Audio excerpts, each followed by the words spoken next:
Hello and welcome back to Compiler Programming. So for quite a while now I've been working on compile time execution, macros, and various other features that might seem a bit abstract, and it is time we try to put them to use.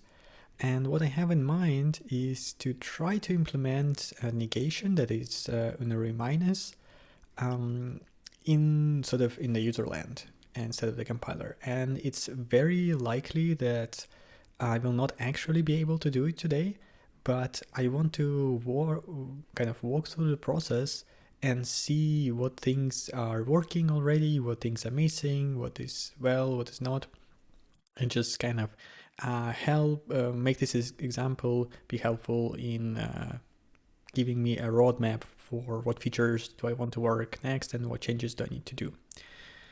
Okay, so this is the actual encoding, and it would be very easy for us to just take this stuff and put it in our current encoder, but this is not what we're going to do.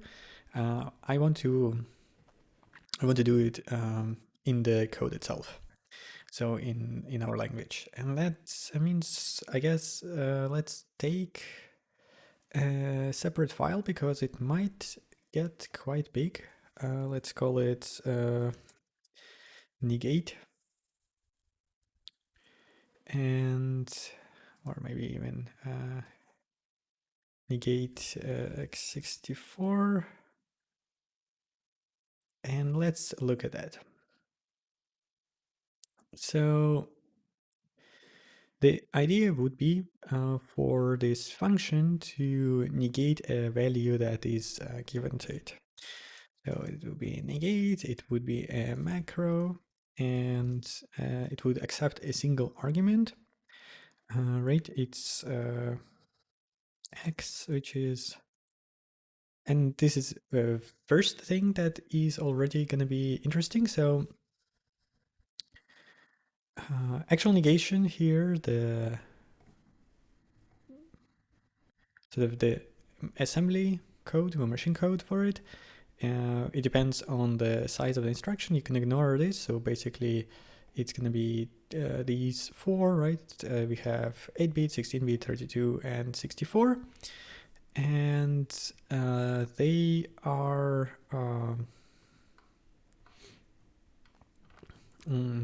it looks like it doesn't matter. Yeah, actually, it doesn't matter if we are working on signed or unsigned here, because I think in Duke's complement you will always end up with the right thing. So that's kind of neat about the way integers are represented in machine code or in the CPU. But we cannot say that we don't care about the size right now, so maybe that's something to think about. Maybe not. Maybe it's okay to define multiple things. But let's start with just one of them, and I think we will start with the easy one, which is this thing,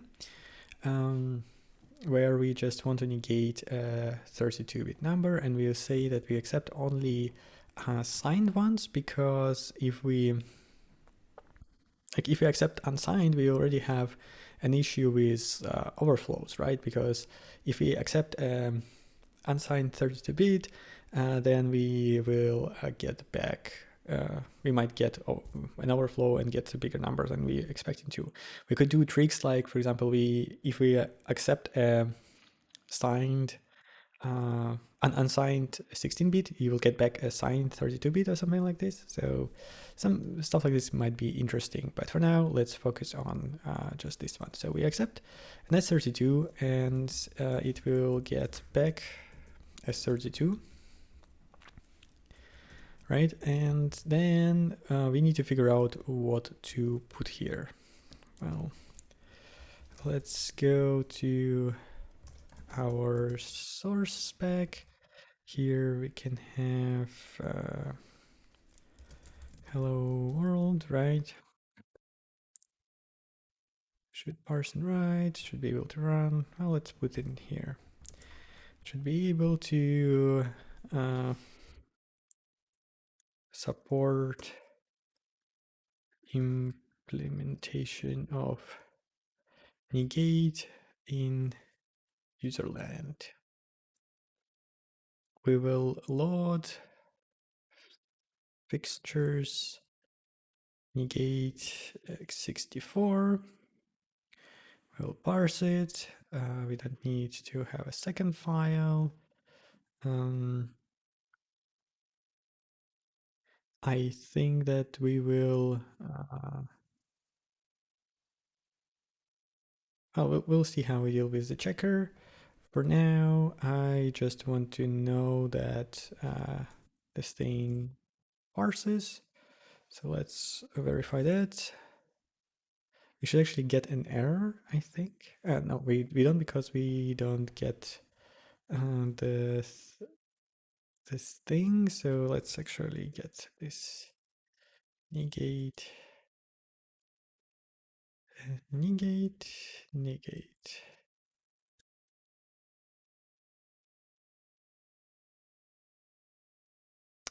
Interesting.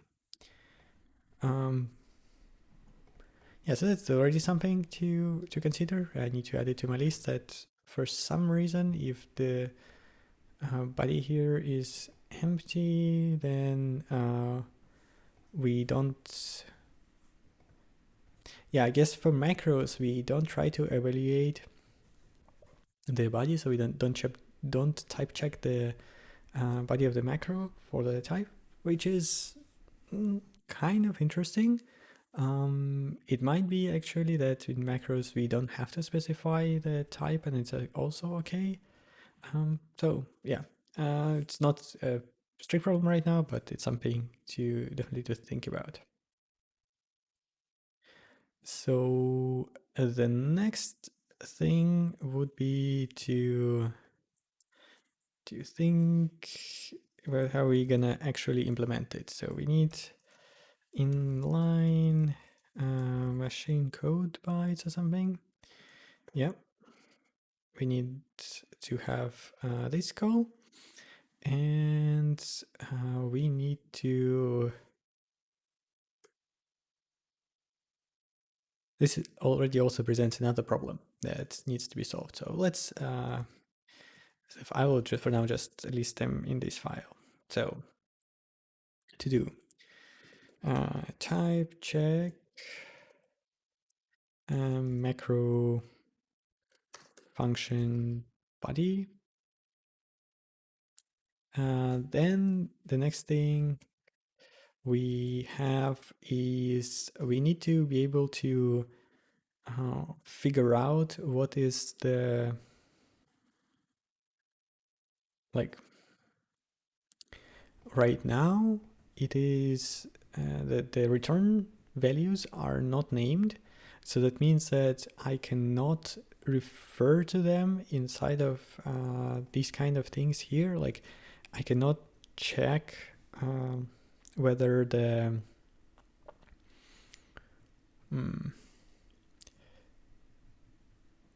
how to where to put the result to, because return is just us putting result either on stack or in the register or something like this, and I cannot do this logic here because I don't have anything to refer to. So somehow I need to be able to say where the result is, but this is not how our logic works. Remember that we are passing the location of where to put the result to instead of sort of returning that location from the function. So we will need to say something like result s32. So you should be able to name the return values so that you can do stuff in here somehow. And then this presents own challenges where we need to verify that you actually have somehow dealt with the fact that like you actually provided the return value.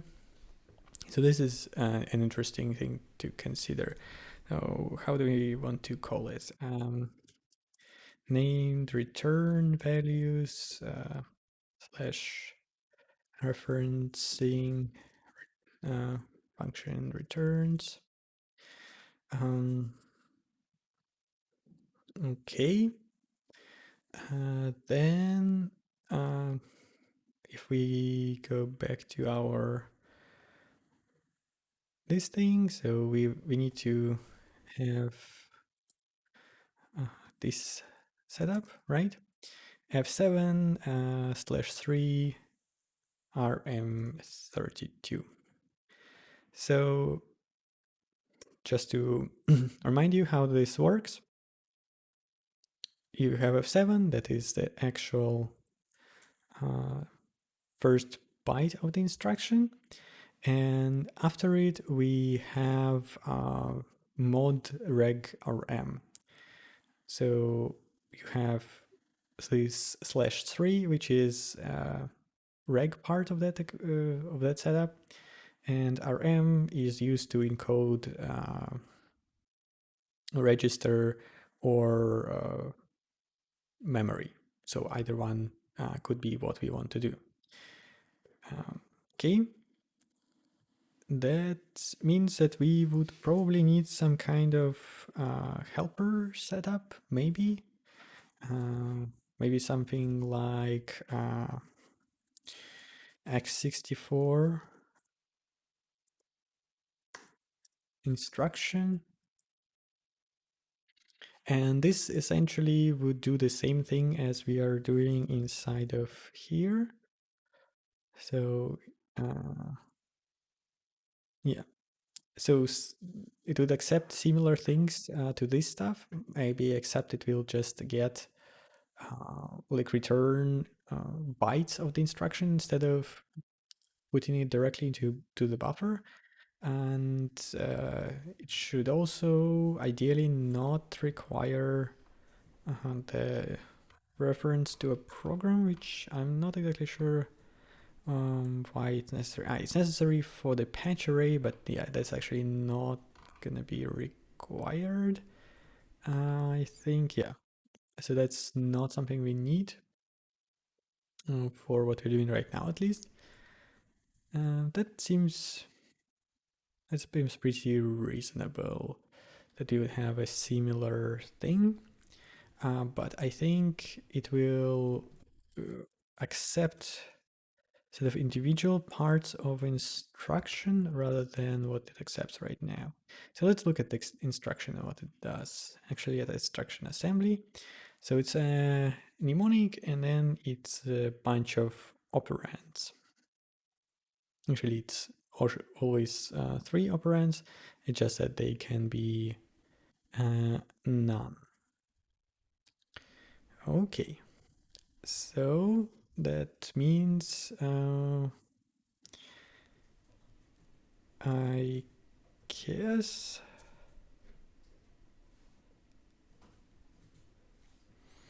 I'm just thinking in what order do we want to handle this, or how do we want to handle it?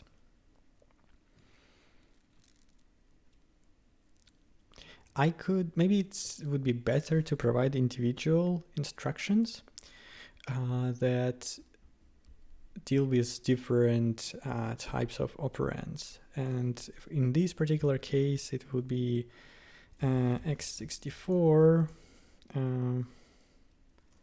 R M32 or something, RM32, and it would accept our instruction code, opcode. So opcode is U8, and it will also accept, and then it needs to accept the mod rm definition. Well, let's say that this could be mod rm,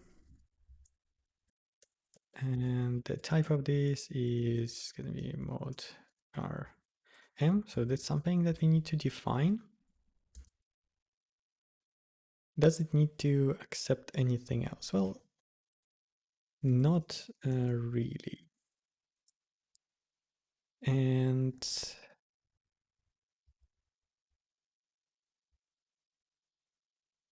I guess it doesn't even need to accept this as a struct. We can do it like this. Mod is u8, reg is u8, and our rm is also u8. In reality, they're like u3, but we u3 and u2. So this is u2 and this is u3. So it's 3 and 2 bits. But we don't support that right now, even though it is on the roadmap. So for now, I guess they are all u8s. And but we also need to handle offsets, because in here, so yeah, this is getting a bit complicated for just a single function, because when we encode memory, we have like where is it? Yeah, so there is displacement, and displacement says sort of how far off the address from the register we need to go. If you want to learn more about this, there is a bunch of videos. I might link some of them in the description that I already did about how this encoding works. But these displacement and SIB make things complicated for us when choosing what would be a good API from compile time execution to generate this kind of instructions.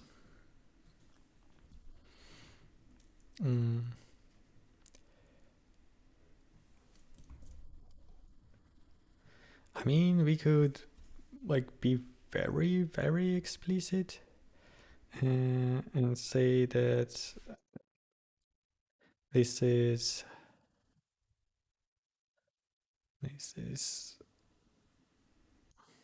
mod rm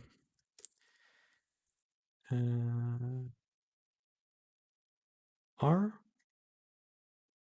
or something.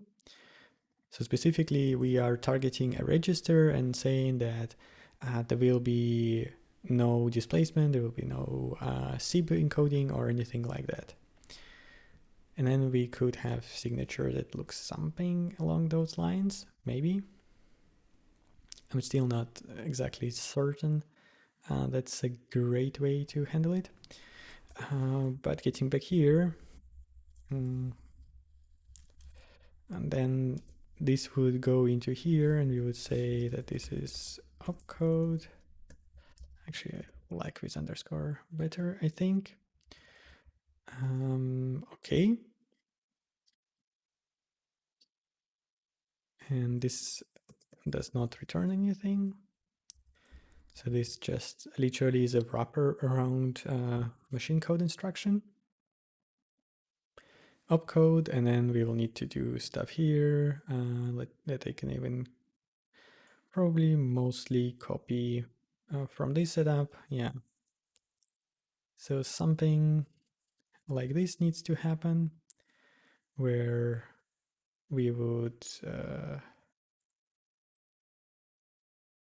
go opcode, and we don't have anything of that. So we don't have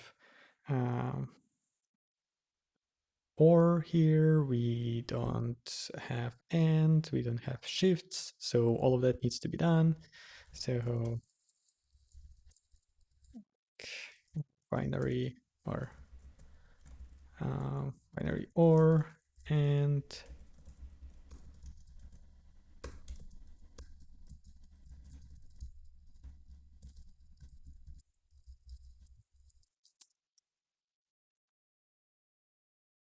binary left shift.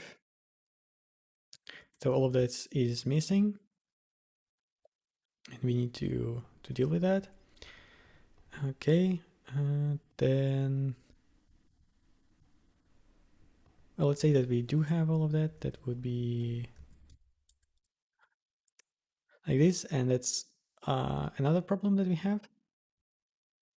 So right now, this operator is always allocating stack space, and you cannot do anything otherwise. I mean, actually, for compile time execution, that's not really a problem. Okay, that's fine. That's actually not a problem. Ignore me. So only this stuff. We also don't support binary literals.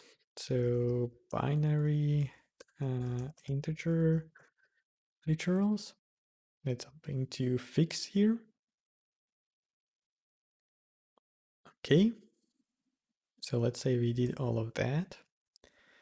And we are gonna put this one in here.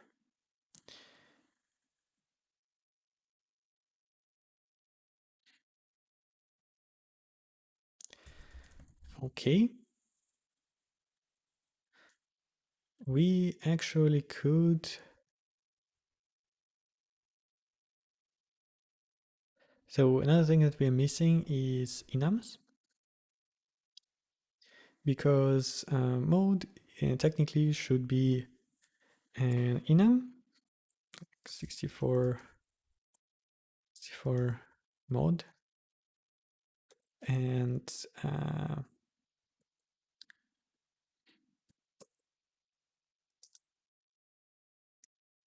I don't know what will be the syntax for it, but we have it here as well, right?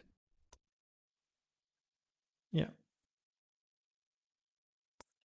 And actually, since we have overloads on specific values, we could do it that way then, to support this kind of behavior. So we'll have, imagine that we'll have now two functions, and one of them will say that this is a mode register, or I don't know, 64 mode register. We'll need to figure out what is the syntax for accessing the field of the enum as well. So it's something to think about. But now the point is that this is actually a fully valid function signature, right? And this would be how we would code it. And we would even get the right answer, because if you go here and go, for example, to this encoding, and we say neg eax, and we assemble that, then we would get the right thing. Obviously, like if this all is provided correctly, then this would happen. And you can even assemble this ourselves right now. So F7 is something that we would provide, right? From here, and if we knew that X, so X as register, just ignore the syntax, but the idea is that, okay, we say that we get the register from the X. This would be, and the register would be EX, that would be 0, and then actually we need to call you like this, F7, X64, reg or opcode, so it's 3, and X as register. And I took 3 from here. So that /3 is what goes into the reg or opcode part. Yeah, so we will take 3 and shift it by 3, right? Let's get the calculator, programmer, 3 shift 3, have 24. Does it agree with what we are seeing here? It says F78. Yeah. So it will be 24. And we also take the another 3 and shift it by 6 plus 24 is 216, or the D8 here. So yeah, this would work out if we could make it that way. So now there is another question. We could how would we dispatch based on whether this is a register, or this is a memory, or this is something else? We could make it some kind of a if here. So imagine you do a static expression evaluation and say, I don't know, we have a special function. We say is register of X. Then we do it like this, else we do something else entirely. Or we can say else if is, I don't know, is immediate, and so on and so forth. So this could be one way to dispatch this stuff all around. Let me remove this stuff for now. This would be one way. Another way would be to go into overloading even more and allow to specify sort of storage class, so whether it is register or memory, on the arguments themselves, and sort of delegate again this pattern matching to more generic setup that we already have for function overloading. That would simplify the code a bit in one places, but cause more functions to exist in the program. So I don't know. I mean, it could be better, it could be worse. It's hard to tell, but you can imagine that we would then have something along these lines where we would say that, I don't know, this is register X, and actually this modifier exists in C, even though it doesn't do anything right now in modern implementations, because they don't want to force specific storage class for anything. But yeah, so this would be one option, I guess. Or we could do it in a more like, but this would be a part of the type in some sense, not part of here. But this is more or less a syntax question. But then this would be rather straightforward implementation, where we would say, okay, we want an X that is a register that stores S32, and we want a result. And this is also an interesting constraint that we need to consider, because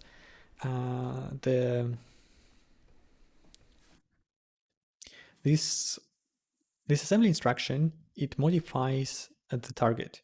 So it sort of takes the value, reads it in, and then inverts all the bits and writes it back out to where it got it from.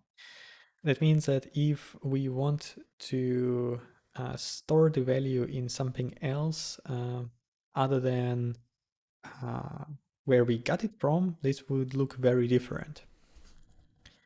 And that would actually mean that we somehow need to do sort of similar setup to what we have with in here, I don't know, or special syntax, but basically we need to be able to match where we are putting this into. And we need to be able to somehow say that, okay, if we are getting this from a register and we are putting it back into itself, so like say it will be, let's say for sake of argument that this is the syntax that we will go with, which probably not, but let's say this.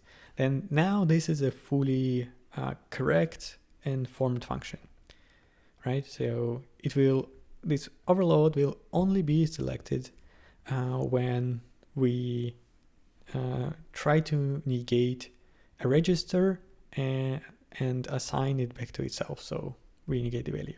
If we want to negate a register, but we don't want to assign it to itself. So let's go back to previous. Then we will need to do something slightly different. We will need to say x is, or probably like as a constant, temp is acquire temp register. Oh, there is there is this also thing where we need to check if result is already a register. Then we'll just sort of move it to the result and modify the result. If not, we acquire the register ourselves. But we say acquire temp register of 32, so 32-bit register. And then we would need to say that temp is x, right? And we would need to modify temp now instead of modifying x. And we would need to say that return or just temp. Now we can get back to this.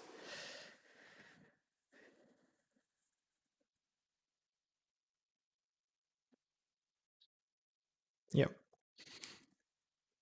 So this is another version of this that can happen. And a final one would be the one where we reuse the result. So we somehow have something like this. And so we are saying that we are going to use result instead of, so we'll just put it in result and then we return result. So this is sort of three versions of the functions that are fully defined for registers, and they would do the right thing. They would also do it the most efficient way possible, in the sense that they will not generate extra instructions unnecessarily. But there are still problems with this approach, right? Because if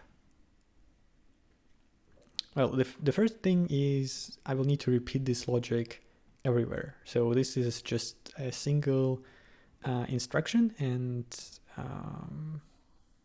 I expect that a lot of them will have similar setups. So it would not be great if we would have to repeat this stuff. So that's one thing to consider. Another is this is still a lot of writing and kind of finicky and missing a lot of features. So maybe this version would actually still be preferable, and we would have some kind of more generic version of the encoding. So again, closer to something that we have here for the function encoding itself, but that still doesn't help us with these kind of finicky cases where we know that there is a shortcut, that we know that, okay, this instruction can actually be implemented in a smarter way if certain conditions apply. And we actually already do all of that in function C. So if we look at something like plus or minus, this is exactly what it does. So it checks first for immediates, it checks for the sizes, and then it does this dance that checks, okay, can I use our result value as a temporary thing, and so on and so forth, right? So this logic needs to go somewhere, and it is sort of specific to different instructions, because for example, it depends on whether something is associative, commutative, and things of that nature. So maybe it's actually not too bad to be explicit. Yes, this file will be kind of large, but maybe we could also have even more level of microprogramming where we would generate these macros somehow dynamically as well. I don't know. I don't know what is the right way to deal with it, but there is definitely a bunch of things to think about. As I said, it doesn't look like we are even close to being able to support something like this, but that gives a good thing to a good roadmap for me to now start working it. And I will probably put all of this into an issue that you can find by going to GitHub. So there is a bunch of issues here. I will probably create a new one and track sort of all of the things that need to happen before we can actually support something like building negation in the userland, to not leave you today without any code whatsoever. Let's take something easy, for example, binary integer literals, and actually let's go and implement them. I probably have to comment out all of these, and I also need to disable this test, or even actually let's remove it because yeah, it doesn't look like we are doing this at all today. But we have hex digits into numbers or something. Should be able to parse hex digits. And let's add another one. It should be able to parse binary integers. Okay, that would be 0b, whatever, 11 or 100. That's 8, I believe. Okay. This would be binary integer. I'm also actually not sure that I want to keep these as different token types in at all in later on, but for now, let's just go with the flow that we have set up. We need to add it here. I think that I have it here. Yeah. So there's this, and we would say binary integer that will generate a bunch of errors for us, but we can fix them. So what is it? Force type. Okay. That is easy. That is also easy.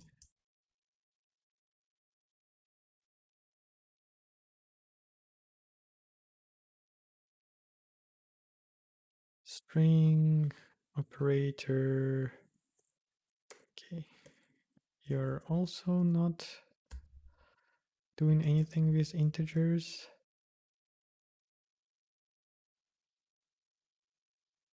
You're just treating them like this.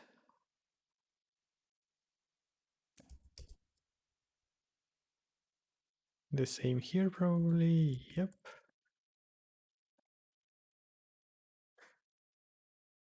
Okay. Aha. So this is where we actually do need to do something. So value tag from binary integer token, and we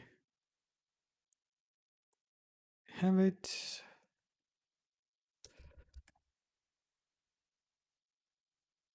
Okay.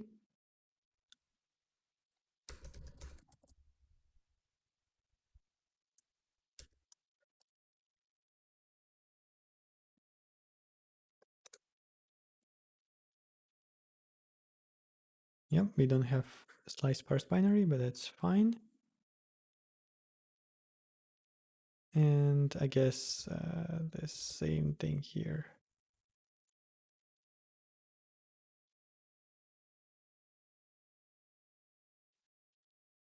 Yeah, I have an idea how to do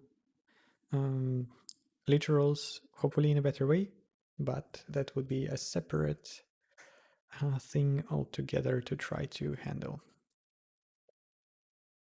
Okay, let's just steal this function.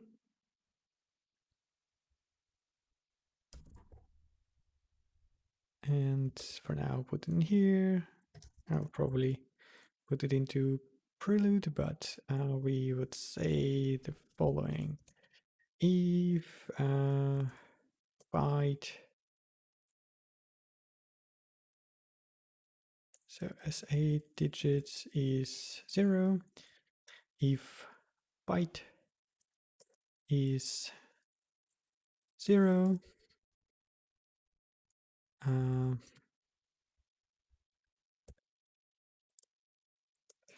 yes, if byte is not 0,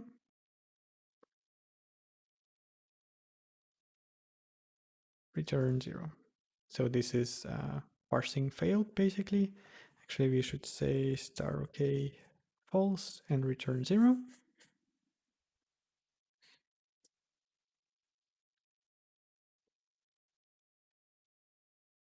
Digit 0.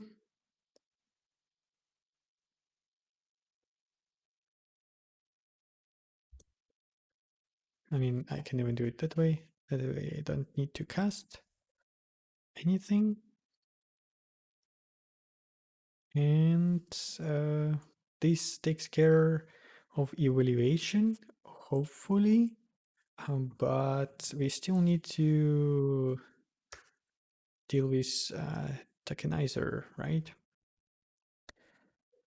Tokenize. And there is a bunch of stuff to do. So we add binary here. We need to dispatch on it. Hex. Where do we decide to do it? Okay. This is how it works. Okay, binary,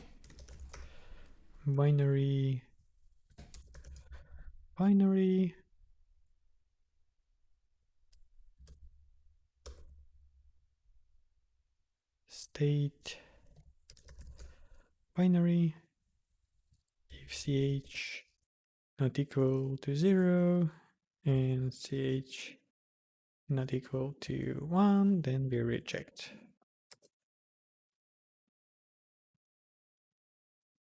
Okay, that builds. Let's try to run the tests. Tests are passing, so which is actually I even already updated here. Great, but one last test I want to do is to actually try to return this. Should be able to turn binary integers, binary literals into integers, and we would say actually that's not the test I wanted to copy. Yeah, I want something like this.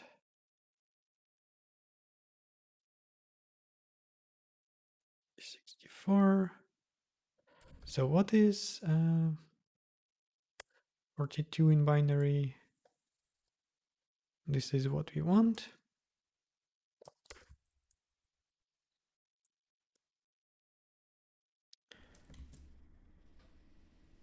Oh yeah, let's leave it with a leading 0 as well. Shouldn't really matter. U64, U64. Actually, oh, S64 will be the same, so it doesn't matter.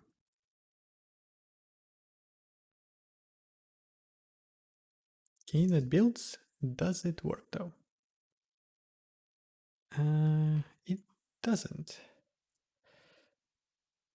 And that is because I screwed up this code.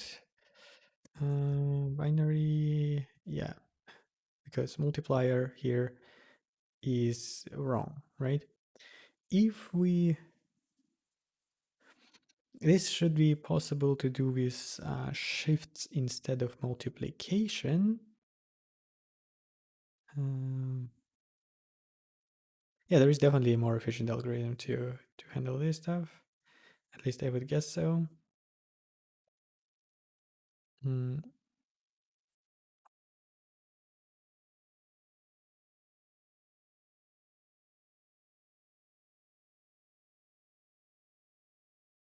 Something like this.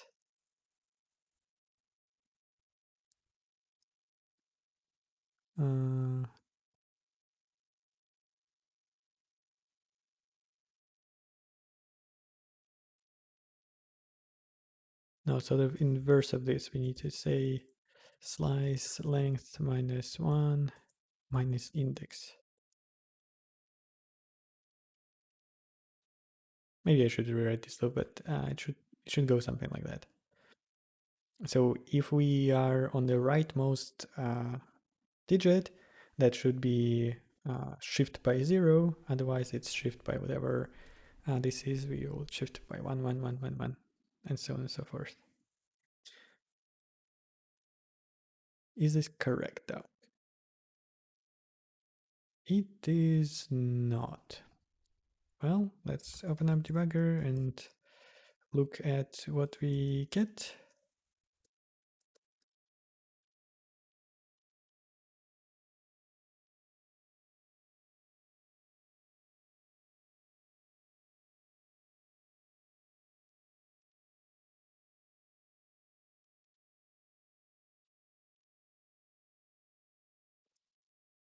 Source spec, you're here. Okay.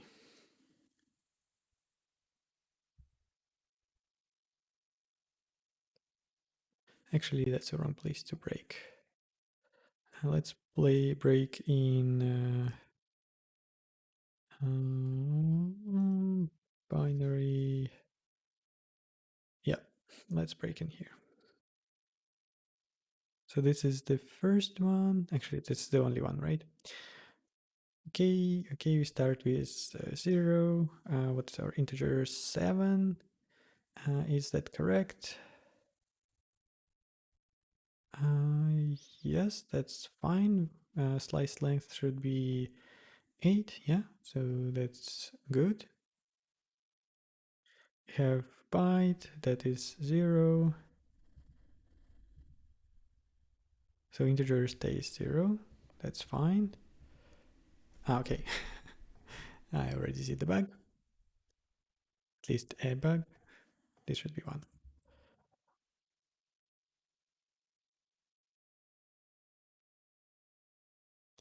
Still no dice.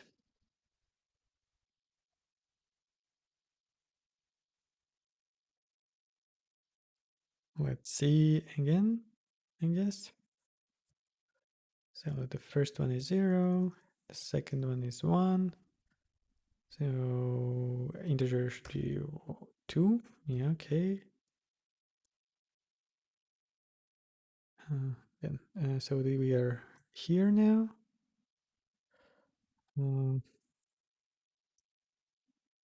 We have another 0. Another 0. Another 0. And now we should have 1.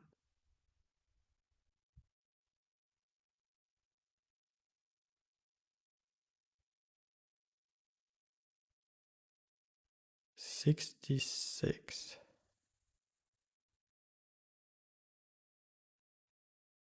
Uh, did I copy that incorrectly?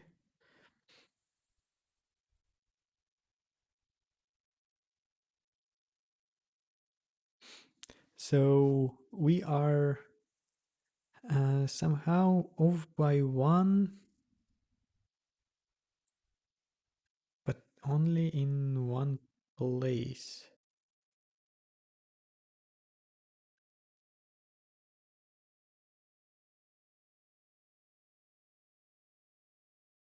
Ah, yeah, okay.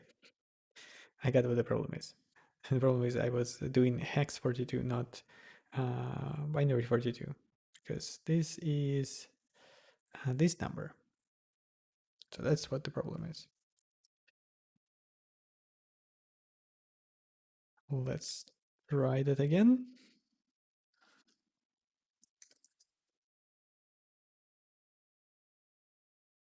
And we have a winner. Okay, that wasn't a big feature, but it was definitely something missing. And we can go in here and strike at least something from our roadmap. I will transfer the rest of it into an issue if you wish to follow the progress. But that would be all for today. Thank you very much for watching, and hopefully see you next time.